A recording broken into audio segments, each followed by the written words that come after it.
저주라는 말을 어떻게 생각하십니까?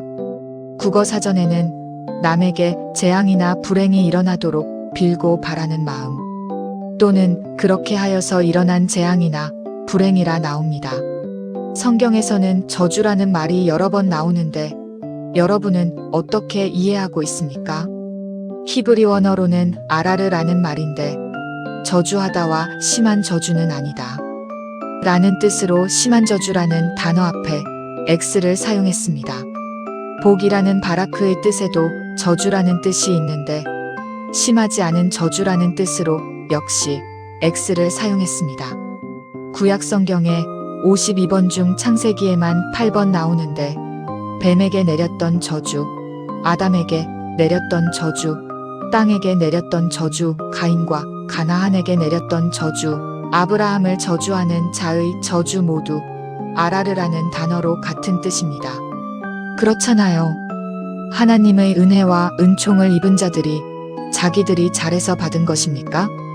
인간들의 행위와 착함으로 받은 것이 아니니 저주나 지옥 또한 인간이 잘못한 대가로 주어지는 것이 아니라는 걸 생각해 보셨습니까?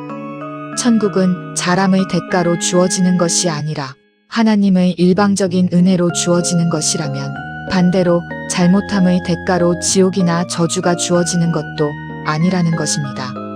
하나님은 우주 만물, 천지를 선하게 창조하시고 매우 만족해 하시고 흡족해 하셨습니다. 그러니 하나님 앞에서는 모두 선하고 좋은 것입니다. 이사야서 45장 7절에 나는 빛도 짓고 어두움도 창조하며 나는 평안도 짓고 환난도 창조하나니 나는 여호와라 이 모든 일을 행하는 자니라 하였노라 라고 기록되어 있습니다. 천국과 지옥도 하나님의 필요에 의해서 지은 것으로 인간들의 행함의 대가로 주어지는 것이 아니라 하나님의 필요에 의해서 지옥에 보내지기도 하고 천국에 보내어지기도 한다는 말입니다. 하나님의 은혜에 의해서 천국에 있어야 할 자가 있는 것이고 하나님의 선함에 따라서 지옥에 보내어지기도 한다는 얘기가 된다는 것입니다. 천국에 있어야 할 자들의 의무와 임무는 하나님을 기뻐하고 하나님을 찬미하고 찬양할 자들입니다. 그러려면 하나님을 많이 좋아해야 해요. 무척 좋아하고 많이 보고 싶어야 해요. 그래서 온 마음과 온 정성을 다하고 힘을 다하고 심지어 자기 목숨까지 아끼지 않고 하나님을 사랑해야 돼요. 그들에게 진정으로 하나님을 찬양할 마음과 이유를 만들어주기 위하여 이 땅, 이 세상의 저주라는 명분으로 보여지게 하였고 이 세상 역시 저주라는 지옥 같은 환경으로 만들어져 군대의 신병훈련소 같은 분위기가 연출되는 것입니다. 훈련소로 먹고 사는 사람들에게는 그곳이 낙원일 것이겠지만 훈련받는 신병들에게 훈련소는 지옥 같은 장소가 되는 것입니다. 이런 의미에서 하늘에 속한 자가 있고 땅에 속한 자가 있다는 것이에요. 훈련소 같은 이 땅, 이 세상에서 저주라는 훈련 과정에서 감사와 그의 은혜를 깨달아가는 과정이 성도의 삶인 것입니다. 그러니 원망할 것도 없고 미워할 것도 없고 남을 탓할 것도 없는 것입니다. 감사할 일만 깨닫고 느끼고 가면 되는 것이 이 세상의 삶인 것입니다. 지옥이라는 말은 땅지, 가두록이라는 말로 이 땅에 갇혀 있다는 뜻이지 유황불 속에서 고통받고 창에 찔리고 잘려지는 고통의 표현은 성경에서 표현한 것이 아니라 이교도의 교리나 종교관에서 나온 것이므로 인간의 도덕성에 그 의미를 두고 있습니다. 성경에서는 게헨나를 지옥으로 표현하여 무섭고 벌받는 장소로 표현되었지만 실질적으로는 게헨나라는 장소는 쓰레기 소각장이에요. 구약에서는 흰놈의 골짜기를 신약에서는 게헨나로 같은 장소예요. 쓰레기 소각장에서 태우는 모든 것에는 좋은 의미는 없잖아요. 지저분하고 더럽고 흉물이 되었거나 더 이상 쓸모없이 용도 폐기된 것들이잖아요. 여기에서도 이 일로 먹고 사는 사람들이 있어요. 못 배우고 못생기고 못나서 여기에 있는 것이 아니라 그들의 직업, 천직으로 이해하여야 해요.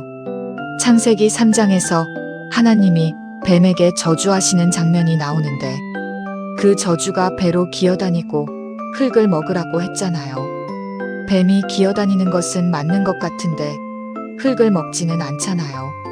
배로 다니고 의 히브리 원어는 가흔 알 얄라크인데 풀이하면 태의 본거지, 땅을 지배하라는 뜻이고 흙을 먹으라 의 히브리 원어는 아파르 아칼입니다. 풀이하면 흙으로 만들어진 짐승과 사람을 지배하고 다스리라는 뜻이 되는 것이니 흙으로 만들어진 모든 존재를 뱀에게 생과 사를 맡겼다는 말이 되는 것입니다. 어디에서 확인할 수 있느냐면 욥기에서도 확인할 수 있고 예수님이 세례받으시고 광야에서 40일 동안 굶주려 있을 때 시험하는 자, 곧 뱀이라고 하는 마귀가 자신의 위임받은 역할이라고 당당하게 자기의 역할을 얘기하고 있어요. 누가복음 4장 6절 이르되 이 모든 권위와 그 영광을 내가 내게 주리라. 이것은 하나님이 내게 넘겨준 것이므로 내가 원하는 자에게 줄 수 있다. 뱀이라고 하는 마귀가 예수님과 딜을 하고자 하는 것입니다. 예수님 보고 뱀에게 절을 하라는 것입니다. 뱀 곧 마귀의 아래에 들어오라는 것이죠. 이 땅, 이 세상에서는 마귀가 왕이라는 것입니다. 빌라도 앞에 끌려간 예수님도 자신은 하늘의 왕이고 이 세상 임금은 따로 있다고 설명하잖아요. 사도들의 서신서들에서도 이 세상은 공중 권세 잡은 자들의 역할에 대하여 기록되었어요. 성도들, 곧 예수님의 백성들을 넘어지게 하는 자로 기록하고 있잖아요. 하늘에 속한 자가 있고 땅에 속한 자들이 있어요. 하늘에 속한 자들이 하나님 나라에서 선악과 범죄로 저주받아 이 세상의 종의 신분으로 또 포로의 신분으로 쫓겨났어요. 그것을 설명하는 것이 아브라함의 범죄로 그의 후손들이 애굽에서 400여 년간 종살이하고 하나님을 찬양할 이스라엘과 유다가 찬송을 잊어버리고 범죄를 하자 아수르와 바벨론에 70년 동안 포로 생활하게 하는 것이 저주예요. 그러므로 우리 하나님의 백성된 자들은 저주를 받아 하늘에서 쫓겨나서 이 세상에서 유리방황하는 것이에요. 저주의 400년과 70년이 기간이 차면 우리의 율법 지킴이나 선행과는 상관없이 예수님의 자기 백성들을 다 찾아내어 장자의 나라 아들의 나라 하나님 나라에 데려갈 것이에요. 땅에 속하였다고 하는 또 구원받지 못하였다고 하는 사람들이 무슨 잘못으로 지옥에 들어가 고통받겠어요? 천국에 갈 자들은 자기들의 선행이나 율법 지킴으로 아니고 100% 하나님의 은혜로 간다면서요? 그러니 염소가 용 빼는 재주가 있어도 양이 될 수 없고 양이 게으르고 나태해도 염소로 도태되지는 않아요. 염소는 이 세상에 속하였고 양은 하늘에 속한 것이라는 것으로 성경이 설명하는 것이에요. 염소는 하나님을 안 좋아해요. 염소를 하나님 앞에 서게 하면 그곳이 지옥이 돼요. 염소에게 있어서 이 땅은 천국, 낙원이에요. 그러나 양은 이 땅 이곳이 지옥이에요. 그래서 원래의 본향 하나님 나라에 들어가서 하나님을 찬송하여야 해요. 이것이 하나님의 창세전 언약이라는 것이에요.